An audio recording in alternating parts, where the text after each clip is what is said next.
بسم اللہ الرحمن الرحیم والصلاة والسلام علی سید الانبیاء والمرسلین وعلی آلہ واصحابہ اجمعین۔ سامعین و ناظرین السلام علیکم ورحمۃ اللہ وبرکاتہ۔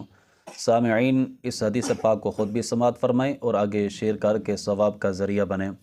میرے محبوب علیہ الصلوۃ والسلام نے فرمایا کہ مسواک کو لازم پکڑو۔